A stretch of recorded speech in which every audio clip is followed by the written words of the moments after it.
My partner is intense and affectionate. At the same time, he never seems to be playing. Is transformed every day, as if it had multiple personalities. Until I ran into a viral thread on a local forum. What you should do when triplets fall in love with the same girl. None of us is willing to step aside all three. For brothers, we know this is not right, but we cannot avoid it. She seems to believe that we are one person. Now we do not know what to do with the thread. Exploded in responses. Fantasy coming true, or P, you are triplets. Identical property. This is crazy. Brothers sharing.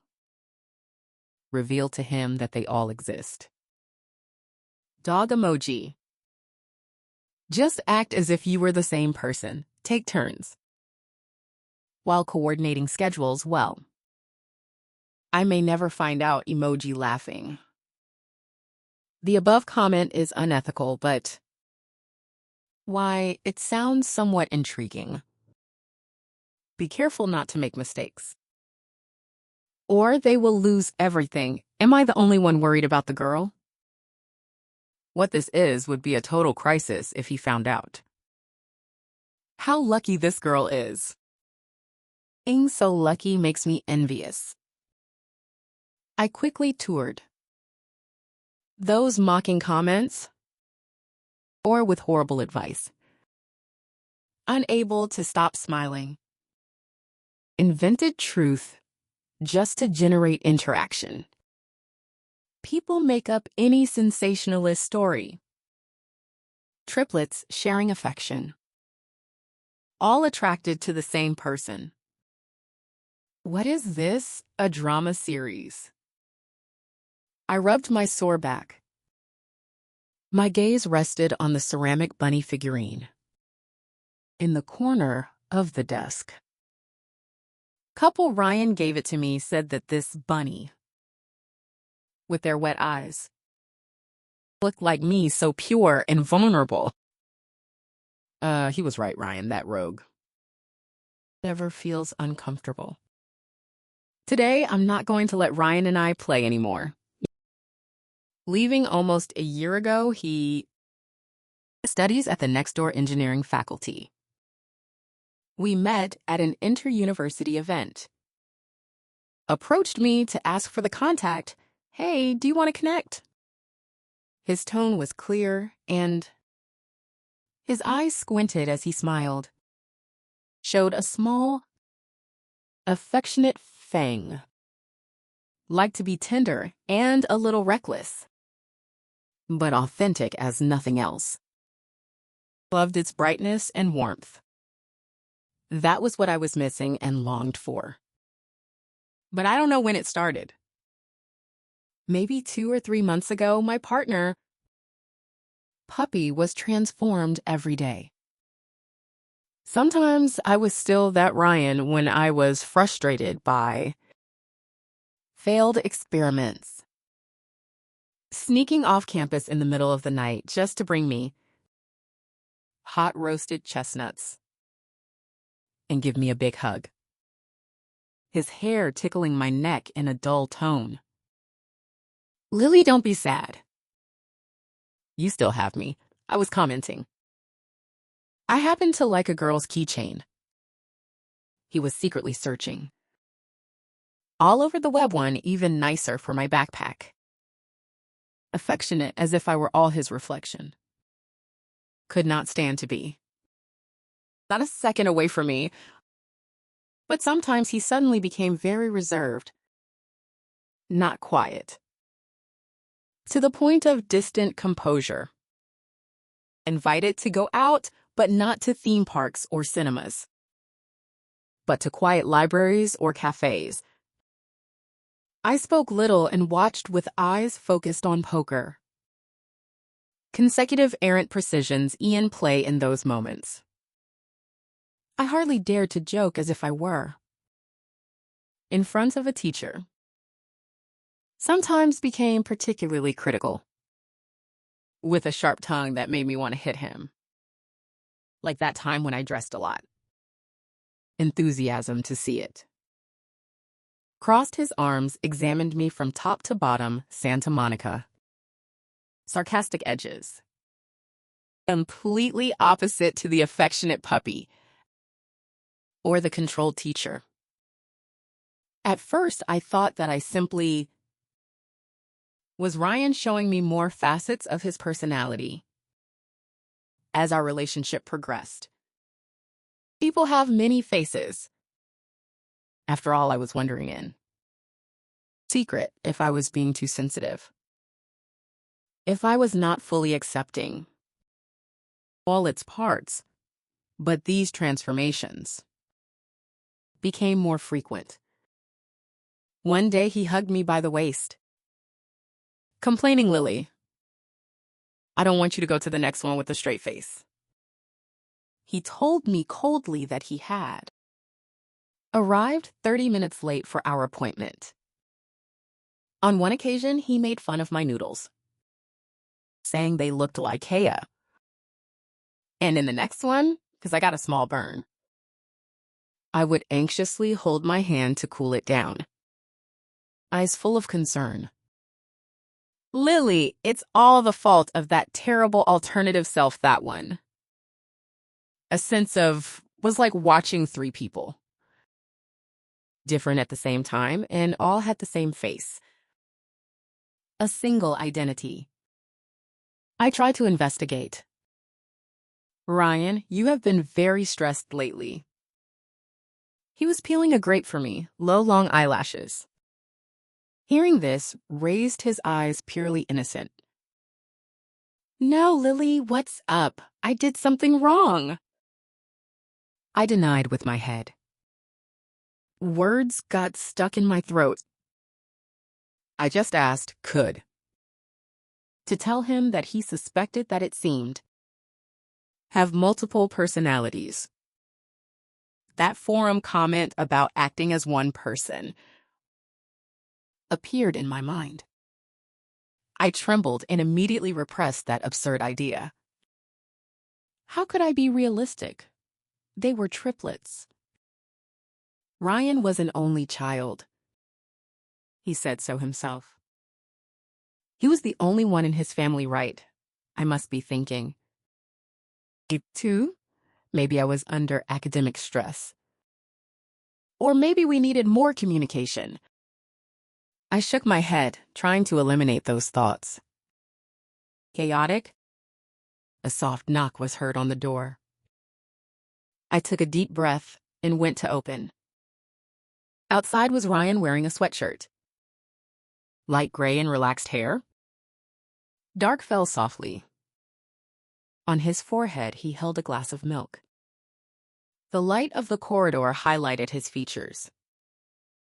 Sharp, and those eyes full of stars when Lily looked at me. Offered me a glass of milk.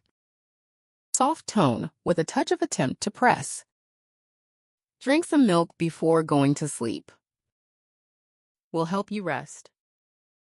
You look very exhausted. Today, since we began to live together." That warm glass of milk appeared in my door every night. Around 10 o'clock, as a routine, I whispered softly, roguely, "I wonder whose fault it is that I am so exhausted." Ryan's eyes showed some pain. Murmured in a low voice, "I haven't eaten much, but they always blame me." What a nuisance, I accepted. The glass Ryan pressed me. Softly, fingers, tender eyes. "Lily, I can accompany you. I am not exhausted. I'll sleep alone tonight." I looked disappointed. "Please, Lily." I promise to behave well. I will do nothing. Men's promises are deceptive. You always say that's what I stood. Firm sleeps. Early Ryan stayed in the inning without leaving immediately. Miranda makes on hope. What? I surround the familiar scent of bath gel. The tension in my chest was relieved. Considerably. I must have imagined it. Ryan, gently on the bed, hugged me from behind. Buried his face in my humble love, tone off, with a nasal hint. They called me a fool. Again, I closed my eyes. I didn't move. Alice clung carefully to my waist. Somewhat cold fingertips. Warm lips touched the back of my hand. Only you don't think I'm... I turned his eyes. Wet? Like a puppy. Soaked by the rain, when he saw me open my eyes, he froze. Eyelashes nervously, that little suspicion in my heart dissolved with that look. What I was doubting, triplets. How could such a coincidence occur in the world? I bowed, I kissed the moisture on the corner of his eye.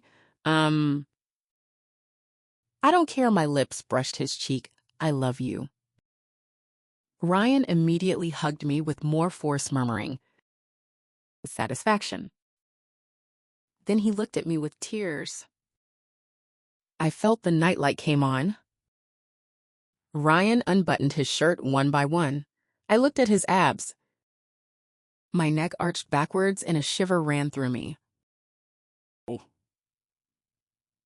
Steeple. Course. Nice. 7-second. Steeple. From behind. My eyesight became blurred. Ryan gradually lifted his head, bright lips. Love you, are happy, I softly murmured, my fingers.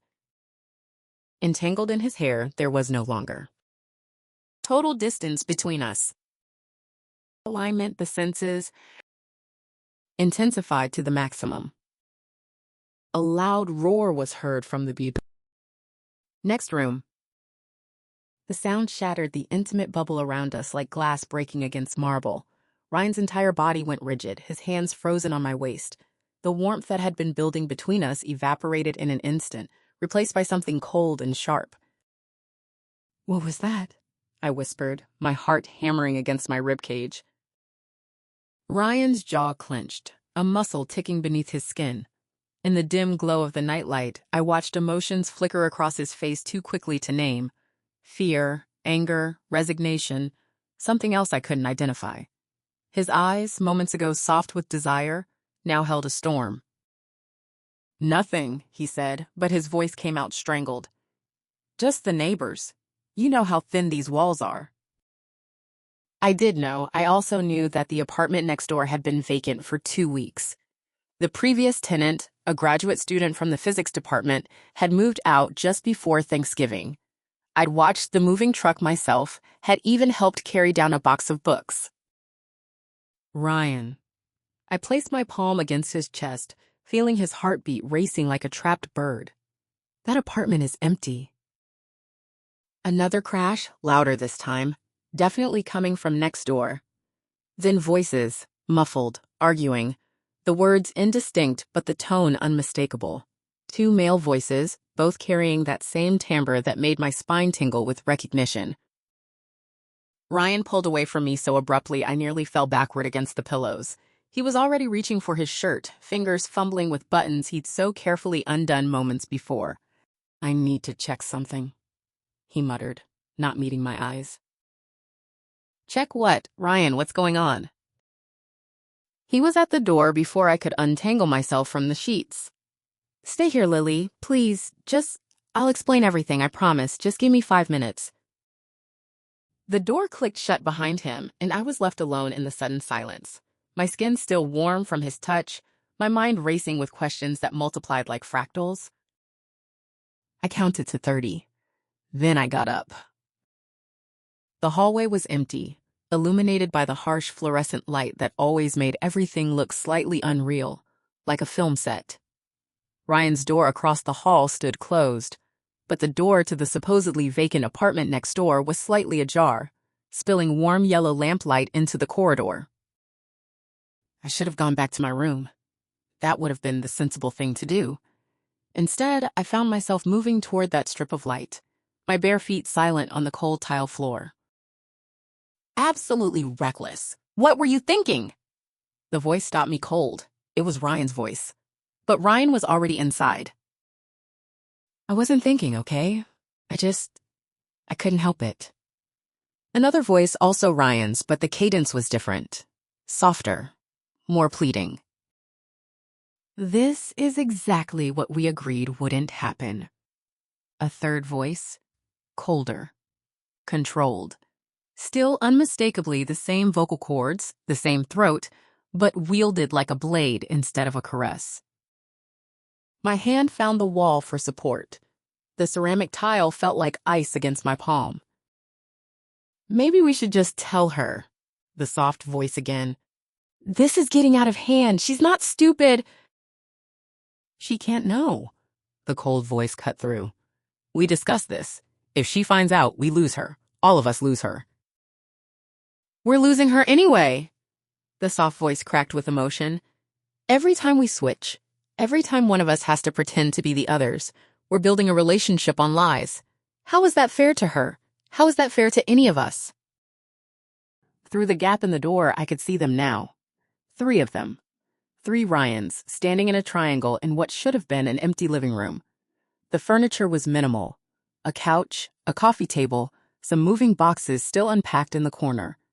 But that wasn't what made my breath catch in my throat. They were identical. Perfectly, impossibly identical. The same dark hair falling across the same forehead, the same sharp jawline, the same broad shoulders, the same hands that I knew by touch in the dark. 3 versions of the man I loved, and I couldn't tell them apart. I should tell her. The one on the left spoke, the one who'd been with me moments ago, his shirt still half-buttoned, his hair still mussed from my fingers. Right now. I'll go back and... No? The one in the middle stepped forward, and I recognized something in his posture. The careful control, the measured movements. This was the one who took me to quiet cafes, who looked at me with those focused eyes like I was a theorem to be proven. We tell her together, or not at all. We're in this together. Are we, though? The third one, standing slightly apart, arms crossed over his chest, let out a bitter laugh. Because it feels like I'm the one who has to hear about all your dates secondhand. I'm the one who has to schedule my entire life around your rotations. I'm the backup plan. That's not true, Ian. The soft-voiced one, the one I'd been calling Ryan, the one who brought me roasted chestnuts and kissed my tears away, reached out. We all love her. That's the whole problem. Ian. The name echoed in my mind, connecting to memories I hadn't known I was storing. The reserved one, the critical one. I thought it was just Ryan in a mood. My phone buzzed in the pocket of my robe, startling me so badly I nearly gasped aloud. I fumbled for it, my hand shaking. It was a text from Ryan. Our Storst. Where are you? Please tell me you're still in your room. I looked up at the 3 figures through the door crack. None of them were holding a phone. A 4th. There was a 4th. The world tilted sideways. I grabbed the door frame to steady myself, and the movement made the door swing wider with a long, betraying creak. 3 pairs of identical eyes snapped toward me. For a moment, nobody moved. We were frozen in a tableau, like those paintings in museums where everyone's stuck in the worst possible moment forever. I could see every detail with painful clarity. The way the soft-voiced one's face crumpled with guilt, how Ian's jaw set in defiant resignation, how the middle one's eyes filled with something that looked like both relief and terror. Lily. They said it in unison, and the harmony of their voices was beautiful and horrible all at once. I ran. Not away from them. There was nowhere to go in a hallway with only one exit. I ran to my apartment, slammed the door, fumbled with the deadbolt. My hands wouldn't stop shaking. The metal refused to cooperate. Lily, please. A voice on the other side. Just one voice, but which one? Please let me explain. Which one are you? The question came out as a sob. Which one of you is real? Silence. Then quietly, we all are. I slid down the door until I was sitting on the floor, my back against the wood, my knees pulled to my chest. Through the door, I could hear movement, whispered conversation I couldn't make out. Then nothing. My phone buzzed again. Another text. I'm downstairs. Whatever's happening, I'm here. Ryan Starr. I wanted to laugh, or scream, or both. Which Ryan? How many were there? Triplets, the forum post had said, but I'd counted 4 distinct personalities, 4 different ways of loving me. The ceramic bunny on my desk caught my eye, its painted eyes gleaming in the lamplight. Pure and vulnerable, Ryan had said. But which Ryan? And had it been a genuine observation or calculated manipulation? A soft knock on the door made me flinch. Lily. The cold, controlled voice, Ian. I know you're scared. I know there are no words for what this is, but we need to talk. You deserve the truth. The truth? I pressed my forehead against my knees. I don't even know what that means anymore. Let us explain, please. No more lies. No more pretending. Just the real story. All of it. I don't know how long I sat there. Time felt elastic, stretching and compressing around the pounding of my heart. Finally, I reached up and unlocked the door. Ian came in first, moving with that careful precision I recognized now as distinctly his. He sat on the floor across from me, maintaining a respectful distance. The soft-voiced one, I still didn't know his name, followed, his eyes red-rimmed. He sat closer, but not touching. The middle one settled beside him, his posture perfect, hands folded in his lap. Where's the 4th? My voice sounded hollow. They exchanged glances. The soft-voiced one spoke first. Ethan. He's the youngest. He's still downstairs. He wanted to give us a chance to explain before... He swallowed hard.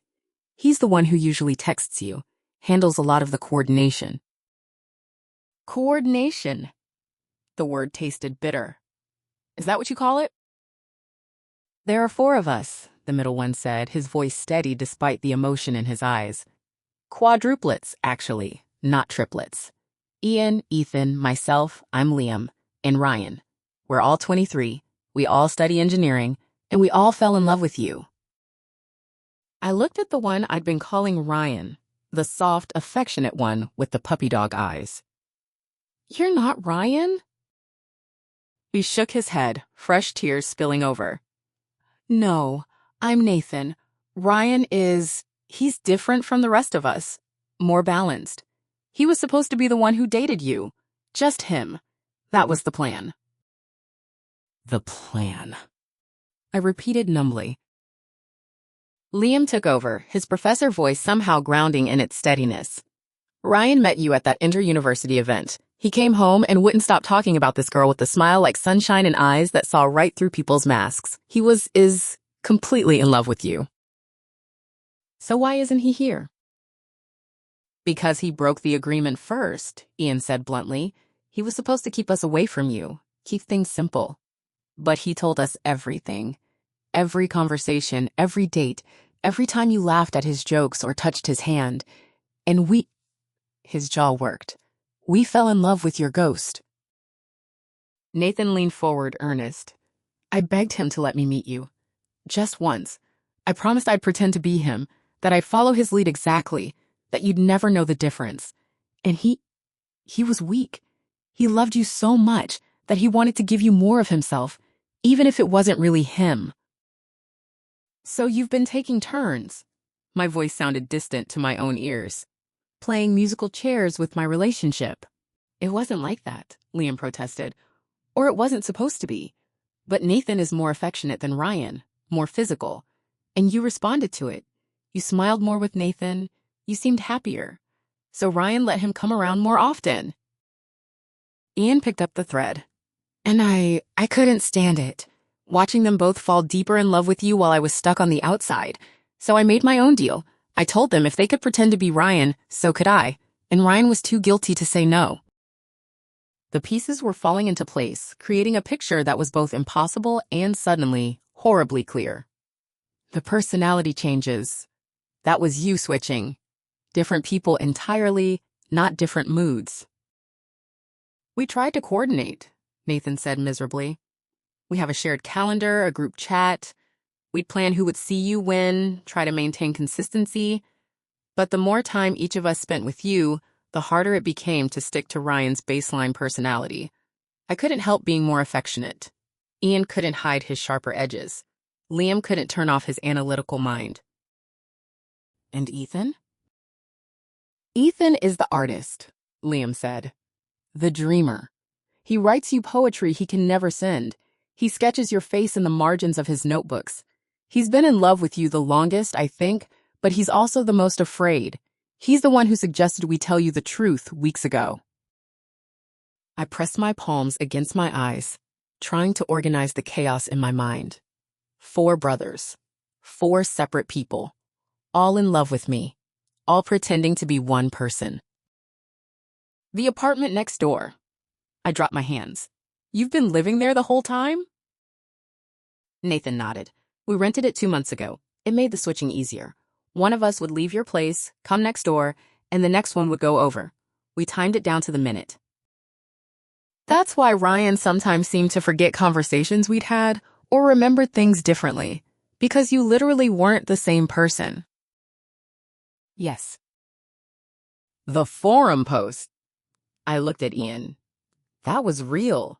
You wrote it. He didn't deny it. I was drowning. We all were. This whole thing spiraled so far beyond what any of us intended. I thought maybe if I put it out into the void, someone would tell us we were monsters, that it would make it easier to come clean. But instead, they told you to keep lying to me. The betrayal cut deeper than I expected. Not from strangers on the internet, but from the 4 men sitting in my apartment, their identical faces arranged in identical expressions of guilt and longing. I'm sorry. Nathan's voice broke completely. Lily, I am so sorry. We should have told you from the beginning. We should have been honest. But we were selfish, and we were cowards, and we couldn't bear the thought of losing you. You didn't have me. The words exploded out of me, months of confusion and doubt and gaslighting crystallizing into fury. None of you had me because I never knew who you really were. I stood up so fast the room spun. 3 of them stood with me, their movements synchronized in a way that would have been comical if it wasn't so painful. Get out. My voice was ice. All of you. I couldn't finish the sentence. Liam spoke carefully. We understand. We'll give you space. But Lily, please know everything we felt was real. Every moment, every emotion, How can it be real if it was built on lies? I cut him off. How can I trust a single thing any of you say when you've been gaslighting me for months? Nathan flinched like I'd struck him. We never wanted to hurt you. Then you shouldn't have lied to me in the first place. They filed out silently. Ian paused at the door, his hand on the frame. For what it's worth, you were right about everything. Your instincts, your suspicions. You're not crazy. You're not overly sensitive. You saw the truth even when we were trying to hide it. That's one of the things we all love about you. You see people clearly. The door closed. I was alone. I sat on my bed, staring at the ceramic bunny. In the silence, I could hear my own heartbeat, my own breathing, the hum of the refrigerator in my kitchenette. Normal sounds, a normal night, except nothing would ever be normal again. My phone buzzed. A text from Ryan. The real Ryan, I assumed. Can we talk? I'm still downstairs. Starty.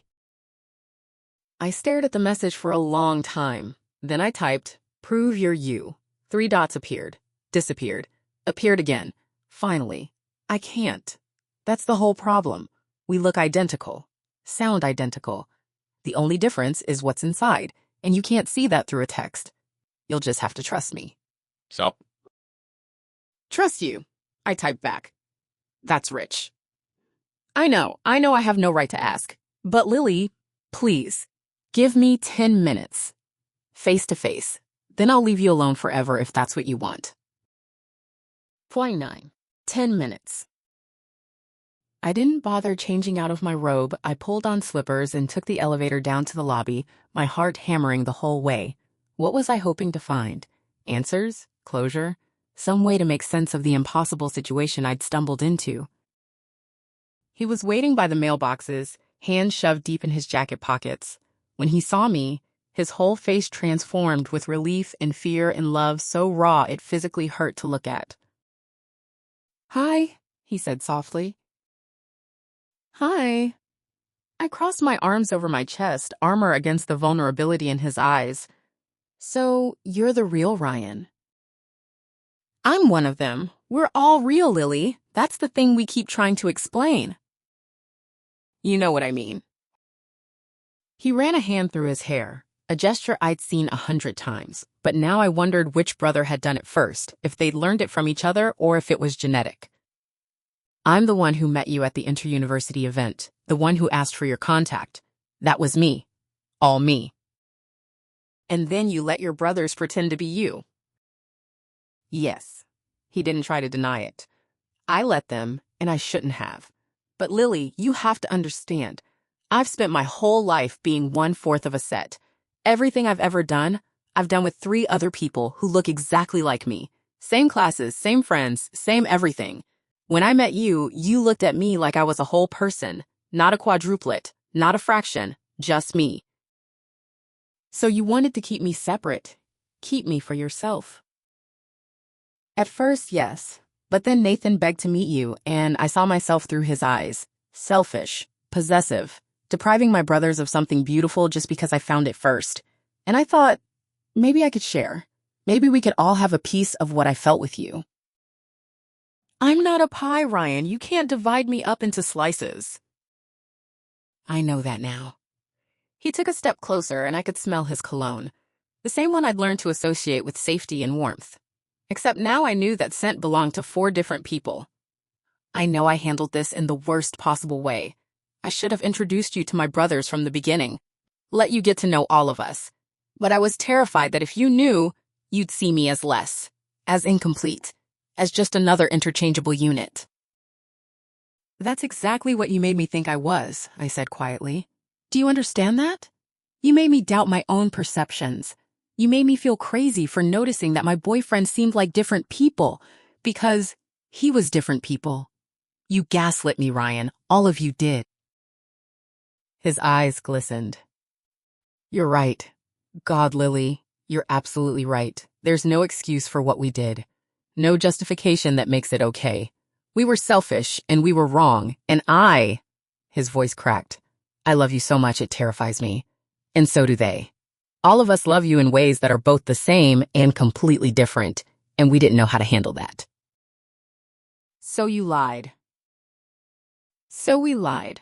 He wiped at his eyes with the back of his hand. "And now we've lost you anyway, which is exactly what we deserved."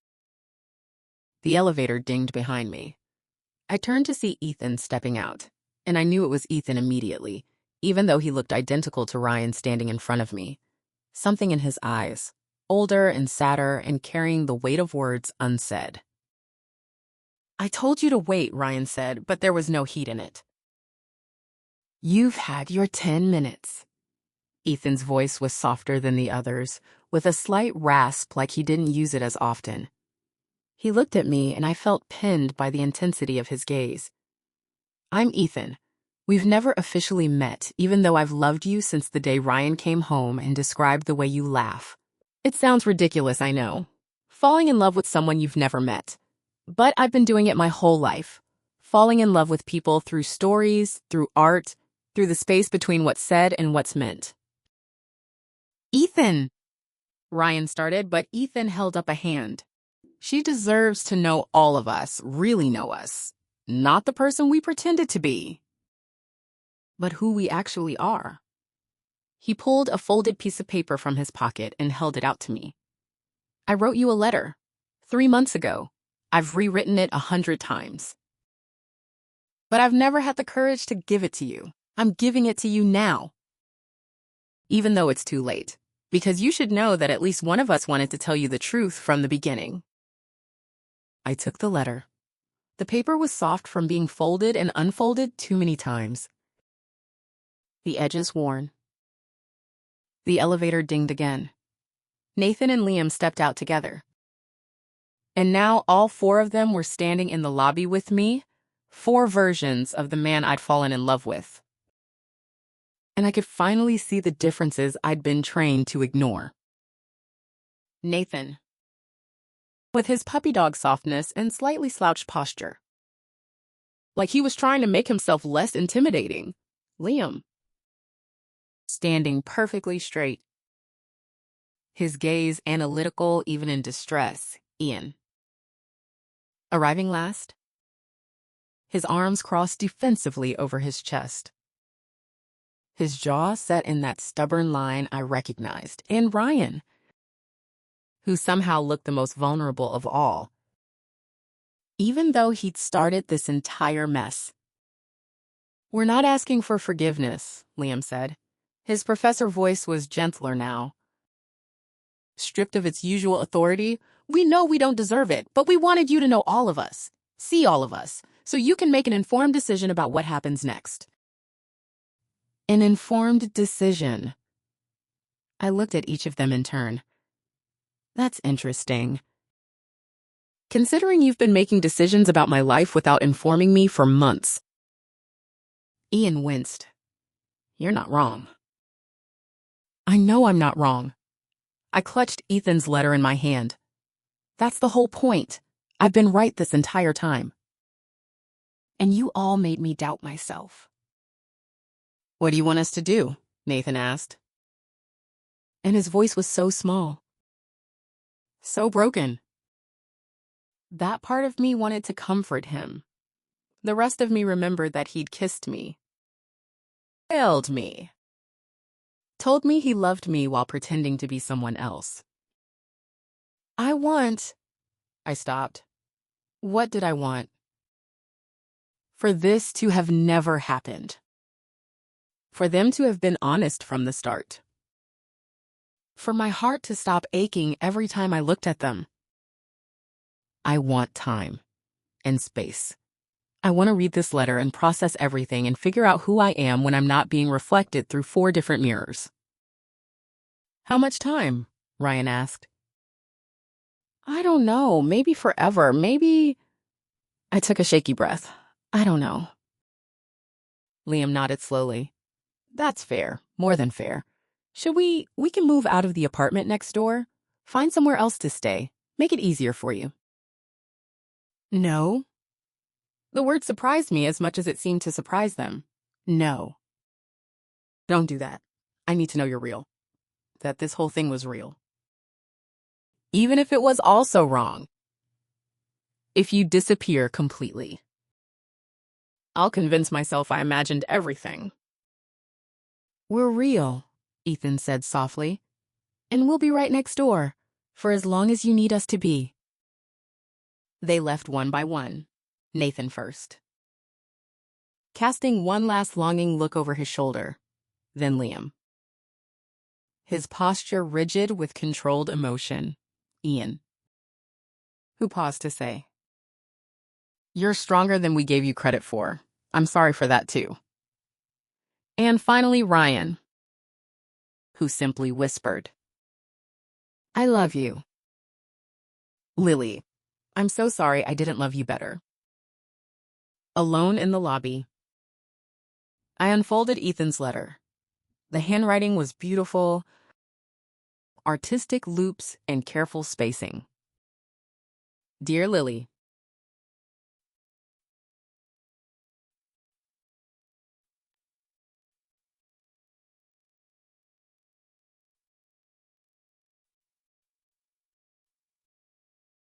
I've never met you, but I know you. I know that you bite your lower lip when you're concentrating, that you hum off-key when you're happy, that you carry sadness in your shoulders like a weight you've learned to bear. I know these things because Ryan tells us everything. And because, in his words, I've found someone I recognize, another person who feels too much, who sees too clearly, who carries the world in their chest and pretends it doesn't hurt. I should tell you the truth. We all should, but I'm a coward. And my brothers are cowards too. Just in different ways. We're terrified of losing you. So we've built this house of cards where we take turns being the man you love.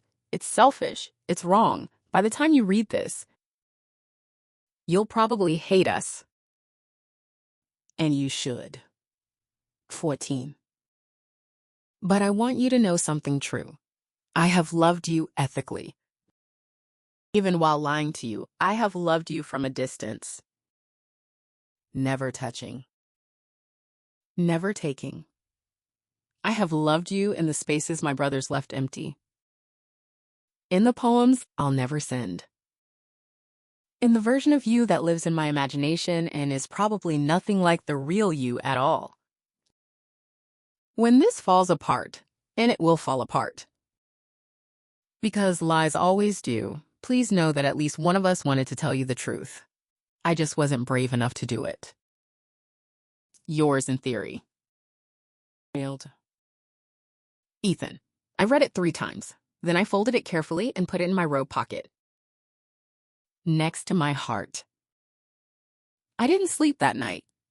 I lay in bed, staring at the ceiling, listening to the sounds of movement next door, footsteps, low voices, at one point. Someone playing piano. Ethan. Probably. A melancholy piece that seeped through the walls and wrapped around my heart like cold hands. By morning, I'd made a decision. It was probably the wrong decision. It was definitely the complicated decision, but it was mine. Made with full knowledge of the situation. And that felt powerful in a way I desperately needed. I texted the group chat Ryan had added me to at some point during the night. All 4 of them were in it now.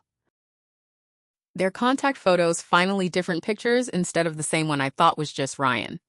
Meet me at the cafe on 5th Street, 2 p.m., all of you.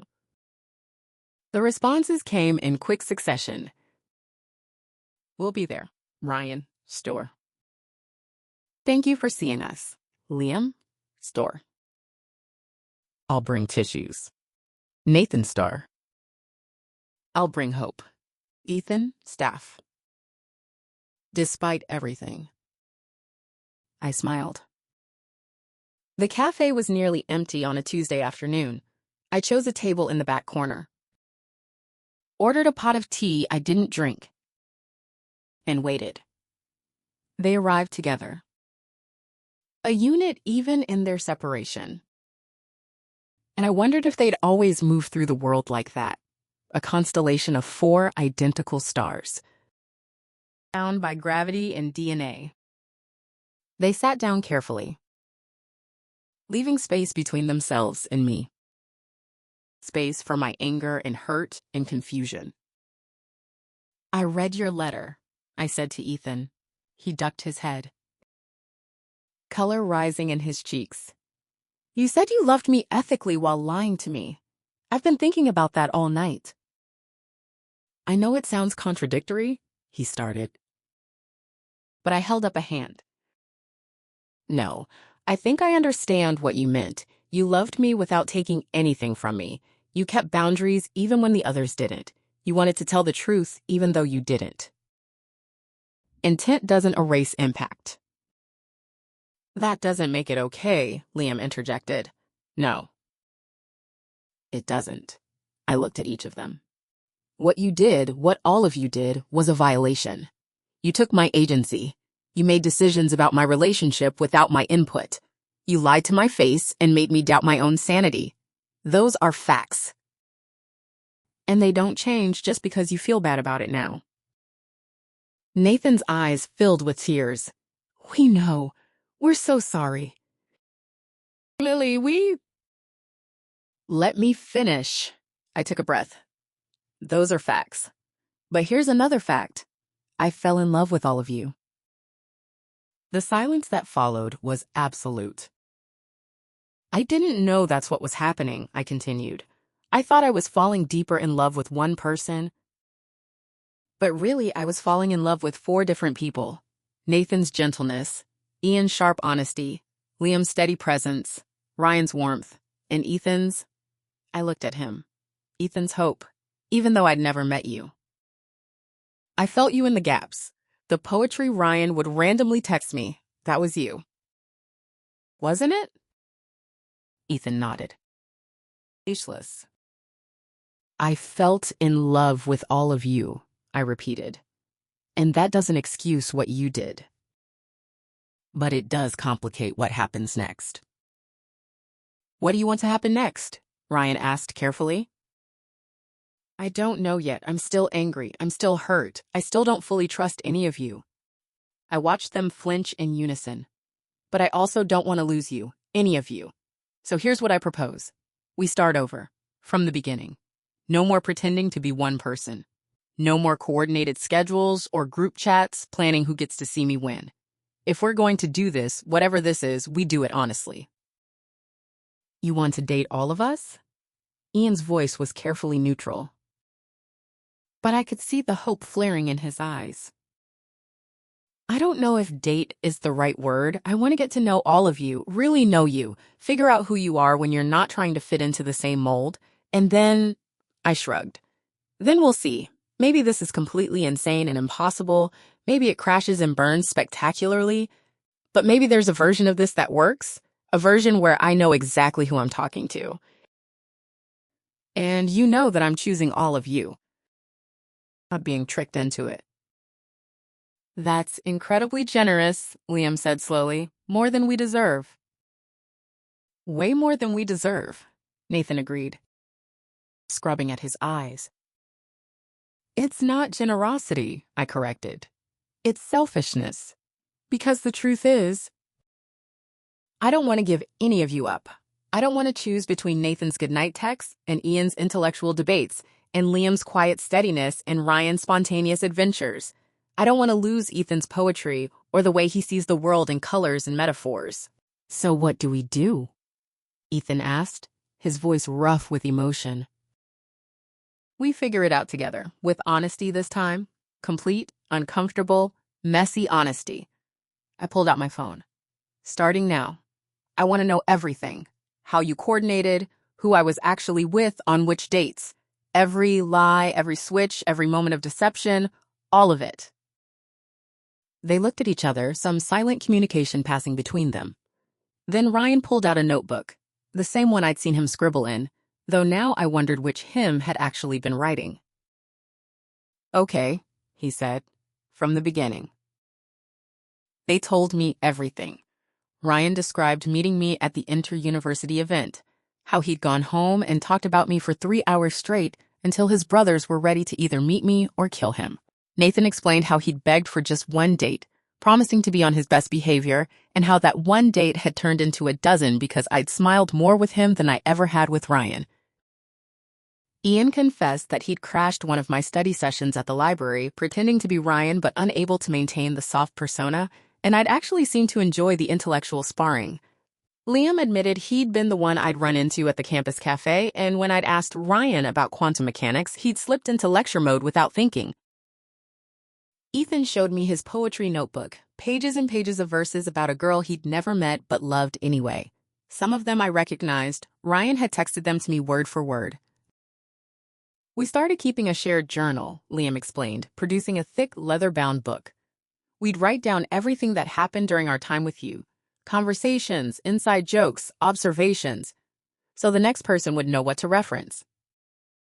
I flipped through it, seeing my own life reflected back through 4 different perspectives. The same events described in 4 distinct voices. Lily laughed at my terrible joke about Schrodinger's cat. Her laugh is like, I don't even know, like everything good in the world concentrated into sound. Ryan Steer took Lily for coffee. She ordered the same thing, vanilla latte, extra foam. I love that she's consistent. Makes it easier to anticipate what she needs. Nathan Steer.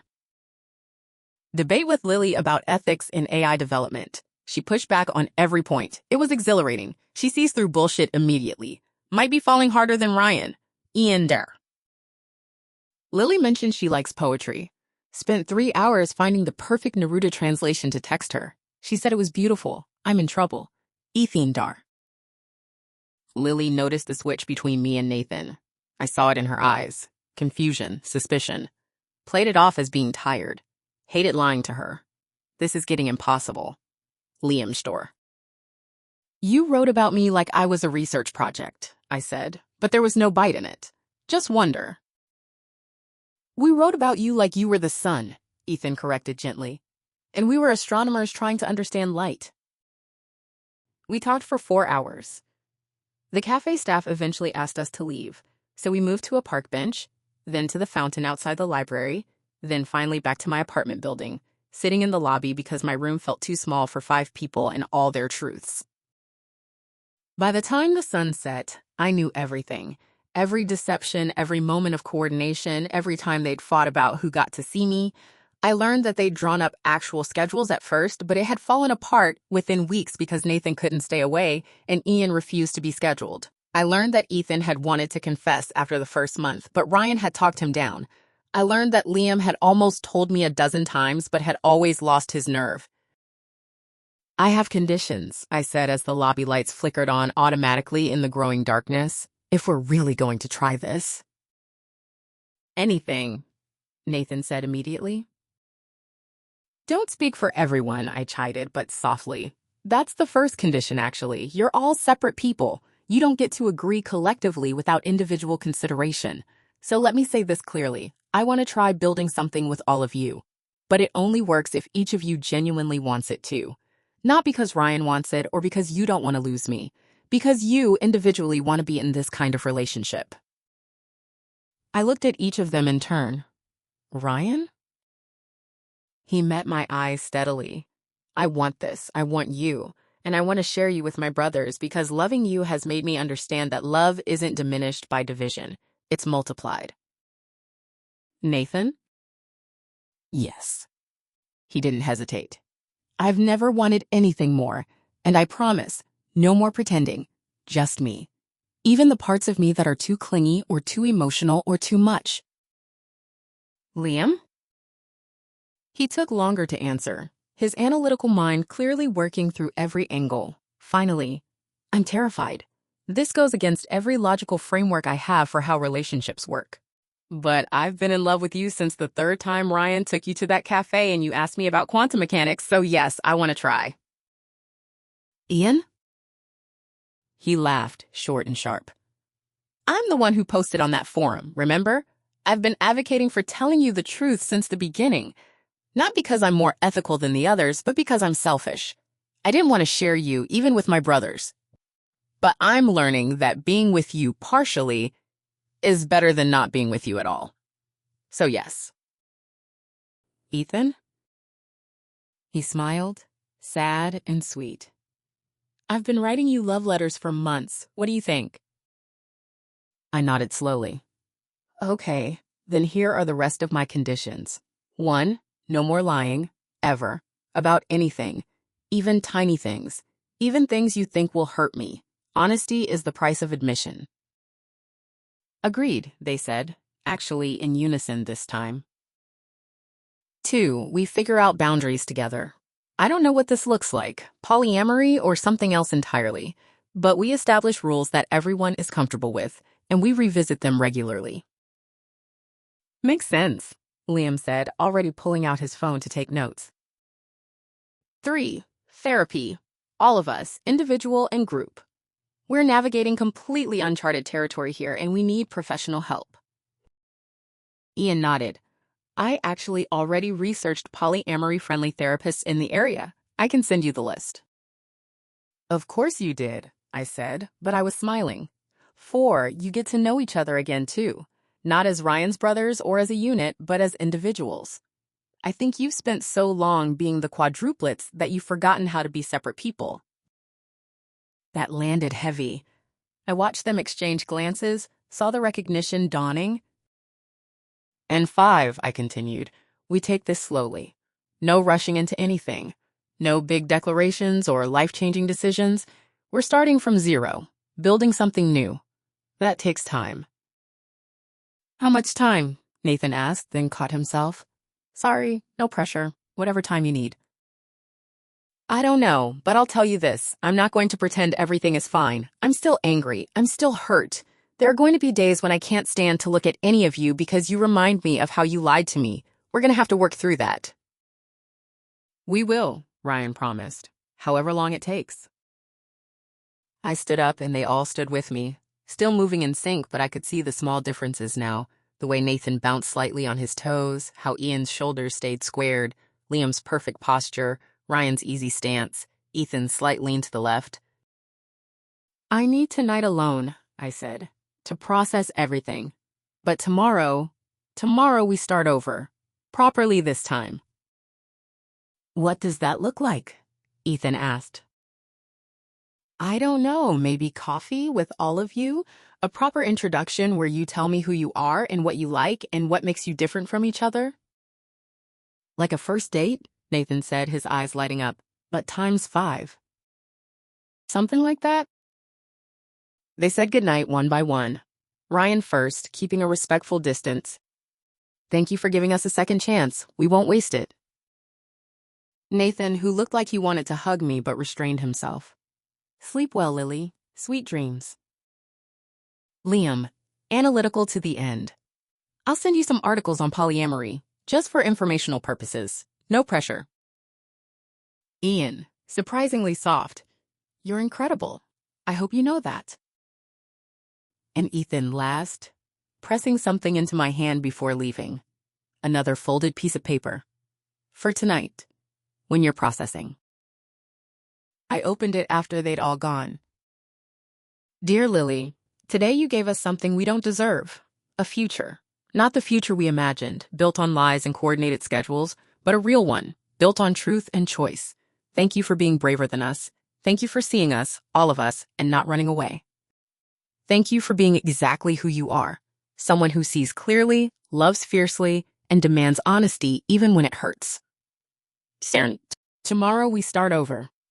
I'm terrified and excited in equal measure. But mostly, I'm grateful. You could have walked away. You should have walked away. Instead, you're walking toward us. Eyes open, heart cautious, but not closed. Sure. That's more than we could have hoped for. Yours in reality this time, Ethan. I read it twice, then tucked it into my robe pocket with the first letter. Then I went to bed and, surprisingly, slept soundly for the first time in weeks. The coffee shop date with all 5 of us was awkward and beautiful and chaotic. They kept talking over each other, correcting each other's stories, revealing little details I'd never known. Nathan liked fantasy novels, Ian played competitive chess, Liam collected vintage cameras, Ryan volunteered at an animal shelter. Ethan painted watercolors. They were the same, but they were completely different. Over the following weeks, we established rhythms. Tuesday lunches with Liam at the quiet cafe where we'd discuss philosophy and physics.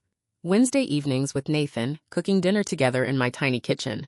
Thursday afternoons with Ian at the library, studying side by side and arguing about everything. Friday nights with Ryan, spontaneous adventures that ranged from midnight hiking to impromptu road trips. And Sunday mornings with Ethan, sitting in the park while he sketched and I read his poetry. We went to therapy, individually and as a group. We had hard conversations about jealousy and time and expectations. We established boundaries and broke them and renegotiated. We fought and made up and learned each other's apology languages. It wasn't perfect. Some days I woke up angry all over again, remembering how they'd deceived me. Some nights I cried from the sheer overwhelming complexity of loving 4 people at once. They struggled too, with sharing, with jealousy, with the fear that I'd eventually choose one of them over the others. But we were honest about it. Painfully, uncomfortably honest. 6 months in, we had our first real crisis. Nathan wanted to introduce me to their parents as his girlfriend. The others panicked. I panicked. We spent an entire weekend holed up in their apartment, hashing it out. We can't keep hiding this from everyone forever, Nathan argued. We're not hiding, Ian countered. We're being private. There's a difference. I just want to share her with the people I love, Nathan said, and my heart broke a little. In the end, we compromised. We'd tell their parents the truth, but on our own timeline, when we were ready. all of us. 1 year in, I moved into the apartment next door with them. We converted it into a shared space, my room, their rooms, common areas where we could all be together. It raised eyebrows in the building, but we stopped caring about other people's opinions. We created our own normal. 2 years in, we told their parents. Their mother cried, not from judgment, but from relief that they'd finally trusted her with the truth. Their father took longer to come around, but eventually he said, "Love is complicated, but I've seen you boys happier in the past 2 years than I've ever seen you. That's enough for me." We told my parents on a video call. My mother's first question was, "Are you happy?" When I said yes, she said, "Then I'm happy for you." My father grumbled about young people these days, but sent me a care package the next week with enough cookies for 5 people. 3 years in, Nathan proposed, then immediately panicked. I wasn't trying to, Yes, I said, cutting off his spiral. Yes? Yes, I'll marry you. All of you.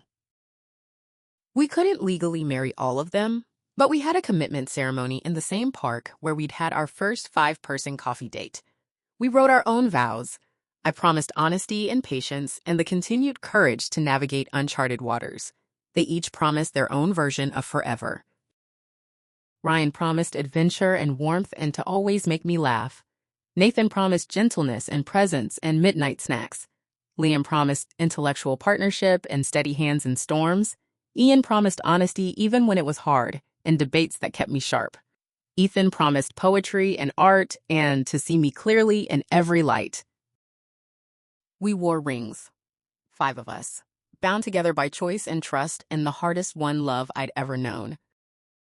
5 years after that night when I heard them arguing next door, I woke up in our shared bedroom to find all 4 of them watching me sleep. "That's creepy," I mumbled, still half asleep. "You're beautiful," Nathan said. "You're drooling," Ian corrected. "Both things can be true," Liam observed. "I want to paint this," Ethan said, and I heard the scratch of pencil on paper. Ryan just smiled and handed me coffee, exactly how I liked it. "Good morning, love." "Morning." I sat up, surrounded by them. "What's the occasion?" "Do we need an occasion to appreciate you?" Nathan asked. "Usually means one of you did something wrong," I said, eyeing them suspiciously. They exchanged guilty glances. Ian cracked first. "We may have accidentally used your fancy French soap."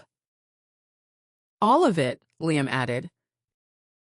"But we ordered you more," Nathan rushed to say. "It'll be here tomorrow." "And we made you breakfast," Ryan offered, as an apology. "I made breakfast," Ethan corrected. "They supervised and stole bacon." I laughed, and the sound filled the room with morning light. "You're all ridiculous." "But you love us," Nathan said hopefully.